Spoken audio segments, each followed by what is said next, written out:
téléspectateurs, mais est le nom de code d'une civilisation avancée technologiquement, architecturalement, artistiquement, urbanistiquement très avancée, répandue sur l'ensemble du globe, de la planète ou de la planitude, allez savoir, répandue, ou plutôt constituant une seule et unique civilisation.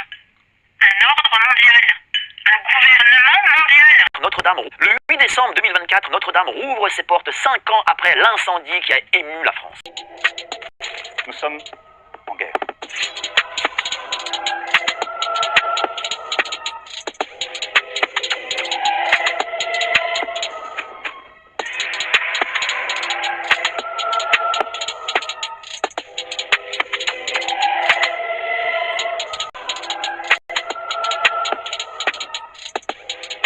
D'articles.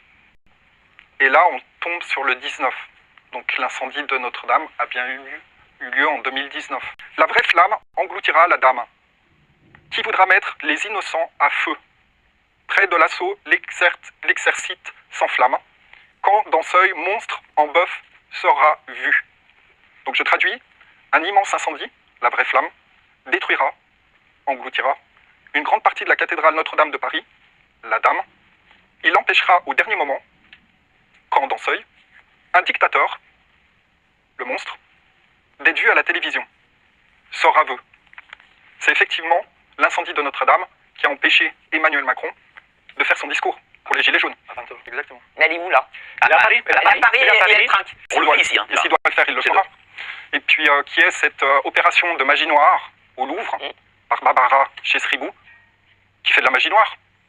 Est-ce que vous pouvez montrer en régie les différentes œuvres qu'elle fait? Les différentes œuvres de Madame. Oui, est-ce que vous avez... Qu'est-ce que c'est? Non, Alors, effectivement, on peut se demander ce que c'est. c'est actuellement au Louvre. Ça ressemble à quoi, ça? Ça ressemble à du vaudou, des objets de magie noire, du sang. Du sang, c'est ça. Ouais. Et de manipuler des énergies et de faire de la magie noire. Donc, on a affaire à quelqu'un qui est en opération de magie noire dans 8 musées de Paris. Est-ce qu'elle n'est pas qu'au Louvre? Et sponsorisé et organisé par Laurence Descartes, présidente-directrice du musée du Louvre. Regardez, c'est ça. Voilà le triangle. C'est ça, je parlais exactement de ça. Cet endroit est très particulier. Concernant la société Aubria, il y a son logo. Tu vas peut-être nous en parler. Alors on peut montrer, regardez, voilà le logo. C'est chouette. Qu'est-ce que tu peux nous dire de ce logo? Alors justement, ce logo, il est surprenant parce qu'il y a une connexion avec un culte satanique qui est lié à la chouette. Le dieu Minerve, le dieu de la sagesse, entre guillemets, et notamment Bohemian's Grove, aux États-Unis. Voilà, c'est ça? Oui, voilà. Qu'est-ce que signifie le Bohemian's Grove? Alors c'est un culte satanique qui est connu et qui est lié aux Illuminati. Et donc, cette chouette est une symbolique qui est utilisée de manière répétée dans les cultes sataniques. Donc évidemment, ça pose question de voir une identité visuelle d'une entreprise qui est censée s'occuper du traitement des nuisibles être associée à une symbolique satanique.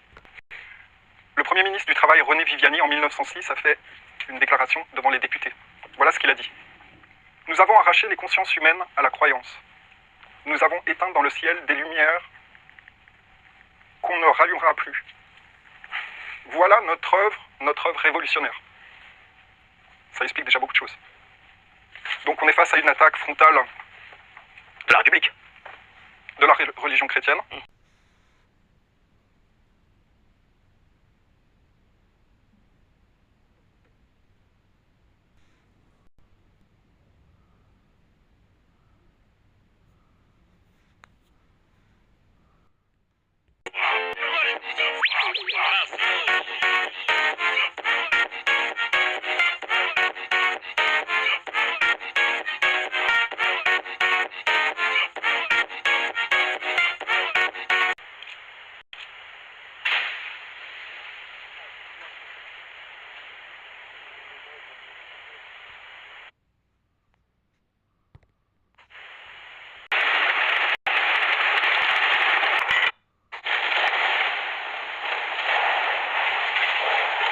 Des satanistes ont incendié une chapelle.